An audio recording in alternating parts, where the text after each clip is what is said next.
bad person. He's a thief. Oh, I don't know if you know this. I do not know. Yeah, Steve Miller's a thief. Oh.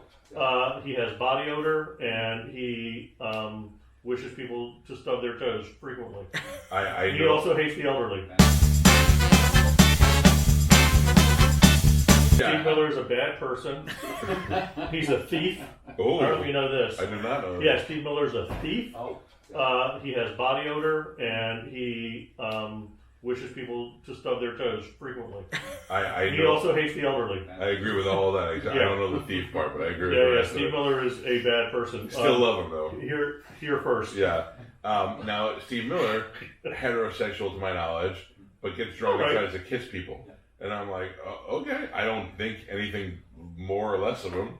I couldn't care less. Steve Miller's outfits are probably the gayest thing about Steve Miller. I think most people would be, the gay guys would be offended by his outfits. Well, that's fair too. Yeah. Most people are. I'm actually just going to change my podcast to shitting on Steve Miller for as long as I can. I'll do that one too. We'll do that one after this. I love that dude though. What comedians have you been sexually attracted to that you worked with? That I've worked with? Yeah. Or that you've gone to see, or I mean, not like if Jay Moore was like, "What's up, beer with a queer? Come on over here." And no, let's I mean, play like Sonic." I said, Jay and I got close and became friends the whole weekend we worked, but I had no interest in not that. attracted to them, No. like little blondes. How many people that I've worked with? I don't know. Because then again, I also when I'm working with somebody, to me, I'm in work mode too. Yeah. So I'm not thinking about them. I'm in work mode too, but I still want to fuck everybody. I Almost can't. everybody. Oh yeah, you know what I mean. Like, yeah, I'm constantly thinking about that. Yeah, I would imagine gay guys are as horny as. Yeah. Like, I go to Publix and see like old women. I'm like, what's up? Like it was so funny because I remember sometime after high school, going into around college, probably finishing up college. A couple of my high school friends that I grew up with, they got onto the numbers game, right? Yeah. They go, what's your number? You know, and they were, they're finishing up college and they're like, yeah, under the double digits. I'm around like 10, 15.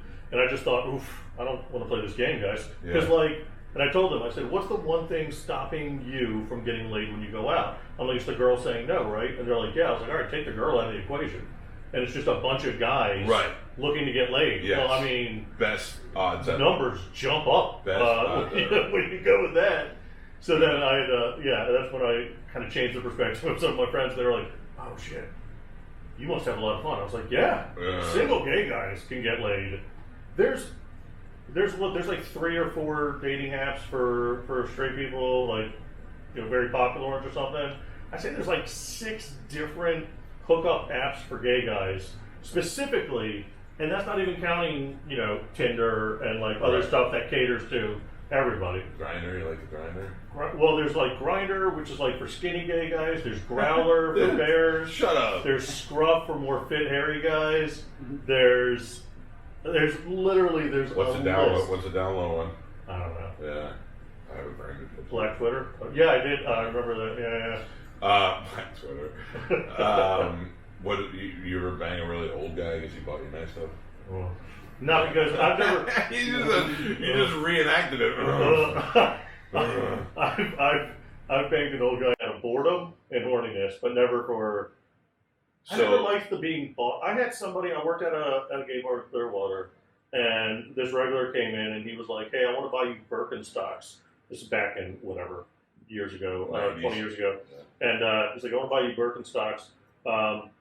Sandals, but you got to wear them when you come in and work the bar so I can see your feet. Wow. I'm like, those are $100 sandals, but at the same time, I was like, I don't want to do that. That feels creepy. I would have done that in a second. Nowadays, I would have. Any old gay guy want to buy me gifts, I will show you my feet. 20-some-year-old me had morals. I was like, no. As long as I don't have to touch his Birkencock, then we're okay. I used to live in Miami, and I had a buddy named Robert who was super gay, and he would be like, I want to buy this thing. I want to go shopping this weekend. And he'd have to go out to the club and just find a rich guy that night. Yeah. But I thought that worked great. Girls do that shit all the time. Girls do. In fact, working at that same bar, I had a patron called Downtown Julie Brown, who she was a working girl in downtown Clearwater, and I'd run her a tab, and then she'd go make some money and come back and pay me the tabs for the tab. Wow. And I was like, I was like, all right, well, look at you. This is how you make your living. Good for you, girl. I went to a gay strip club in Miami, and that was a pretty interesting experience. Right. I gotta tell you, I went there with my girlfriend at the time, my friend Robert and his friends, and another girl, and I didn't feel uncomfortable there.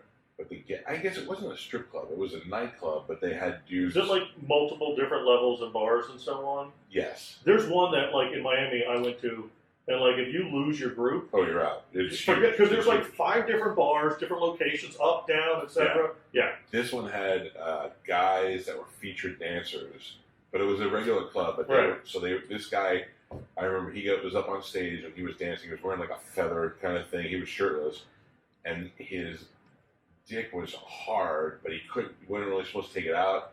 So he would take it out, but he would like kind of hold it so you couldn't see it. But he would hold that shit over here, and I was like, I just felt really bad about myself after looking at the guy. He had abs and this huge dick, and I was like, I'm not uncomfortable. I'm just sad right now. And I was afraid to go to the bathroom though, not for sexual reasons. Right. I knew they were in there doing drugs and stuff, and I was like, I just don't want to get caught up in any shit. Yeah. You know what will really make you sad is most of those guys are straight as hell. The dancers? Most of the dancers at gay bars are straight, but they realize they can make a ton more money from guys. And that same bar in Clearwater, we used to have dancers for Friday night or something like that, and they would bring their girlfriends in to fluff them in the back room, and then they'd go back out and make all this money. And I was just like, it was just annoyed me that guys tip them so much, and I was like, you should be tipping your bartender. That is just a good opportunity for me, I think. We interviewed a guy one time, if you're stripping for whoever wants to see it. There was a guy on our show who was a straight guy who did gay porn. Yeah. And that I didn't really buy. He was like, he did everything, and I was like, there's other ways to make money.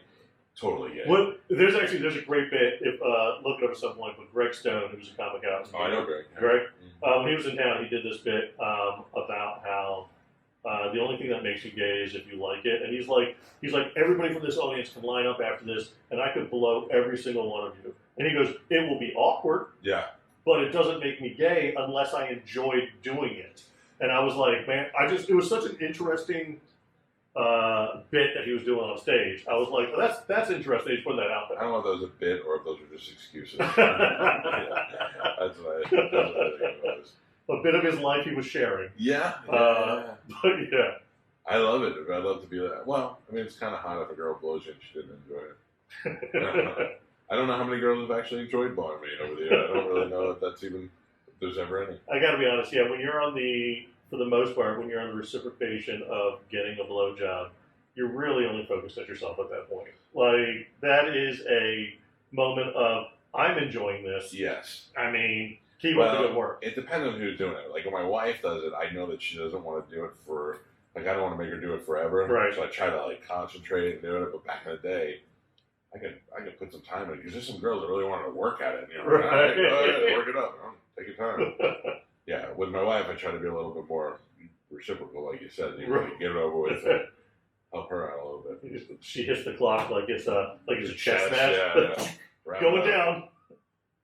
She's pretty good. I love that we're talking about this, and she's totally not going to like it, but I always say, as a married guy, I have a 92% return rate on asking for blowjobs. Most guys are like, once I got married, I'm like, no. I mean, it's not like she's fucking chasing around to suck my dick, but if I'm like, hey, can we do this? Most of the time she's like, yeah, okay. Well, that's good. Yeah, that's a good match. Yeah. A good key to a good How long have you guys been together now? We'll be married 19 years in February. Oh, wow. Yeah. Yeah, that's a real good return rate. Right? Stuff. I'm good with it. That's like gay return rate. Yeah. That's good.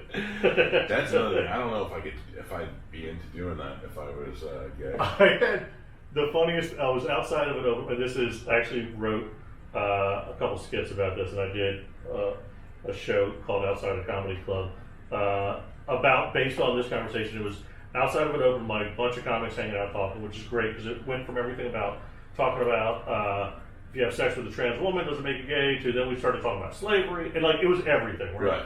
And while we're talking, one of my comic friends sitting next to me, and he just goes, "Hey Jeff, I don't think I don't think I could blow a guy. And I was like, cool, nobody's asking you to do it. Like, you don't have to. You understand. Like, you can go your whole life without doing it. And then he's just sitting there thinking to himself, and I love this moment because he was sitting and he really played it out in his head to a point that 5 minutes, 7 minutes later, he's like, Jeff, I gotta be honest. Like, I don't think I could picture myself doing it, which means I couldn't be gay because I couldn't reciprocate. Wouldn't be a good gay. Yeah, and he's like, I feel guilty about that. And I was like, again, nobody's asking you. You're fine not having to do it. Yeah. Wasn't that Miller? No, I was Miller's great at it. No, yeah, Miller's never said no to a blowjob. In Outside of Comedy. Yes, Miller did portray him in Outside Comedy Club. Yeah. I just think the same way. I'm not disgusted by it. What I'm saying is, like, I can't even brush my teeth without gagging. I break a banana off before I eat it, and I just think I would not be very fun. I just picture you peeling a banana and be like, that's a lot. Settle down. Yeah. All right. Yeah. Maybe just the tip to start with. Bring it down. Oh, I feel like you feel bad after you eat a banana now. No, I'm actually pretty proud of myself, especially if it's a big one. But I just have to take it in pieces. You know what I'm saying? All right. Well, I appreciate you doing this. I think I'm taking up enough of your time. So do we have sex now? Yeah, that's how we finish every episode. So this was Florida Avenue Beer. You have any straight questions before you wrap things up? I'm pretty sure my life, society, and America has told me everything I need to know about straight people. We're holding some things back on you. I assume you hide all straight secrets in vaginas. Is the only thing. Never find them. Gross out by a vagina? I mean, it is a lot like the Sarlacc pit that ate Boba Fett. Yeah, no, I get that. Grossed out, man. Yeah. Not grossed out when I'm watching porn and let's say it's like a threesome porn or something. You know, you get down the rabbit hole. Yeah. And then all of a sudden it's like they do a close up and I'm like, well, it's not grossed out. It's just that does nothing. Like, and I feel like I say that out loud every time. I know, but I gotta be honest. I don't even think guys look at a vagina and go, "Oh yeah, I gotta get that," because it's just a weird looking. It's a wound. It's an awkward looking thing. Yeah, it always looks like a concerned cartoon mouth. Yes. Like a little wavy, like Kathy upset. That's what a vagina is to me. Kathy reference in a long time. Oh, poor Kathy was the first Karen. There's different kinds. There's the axe wound, there's the cartoon mouth, there's the Philly cheesesteak. They get really bad. There's some that look like a grenade went off inside it. I don't really know. That sounds. You know what always looks decent? A dick. Not always. Not always. A porn dick. Porn dicks always look great. I've seen plenty of regular dick. And you think they all look decent? They look decent. I'm not saying great. I'm not saying like every time I see a dick, I'm like, that's like angels sing. I'm saying that I've taken pictures of my dick before to send to Bobby Kelly, and total straight thing to do. Totally. Yeah.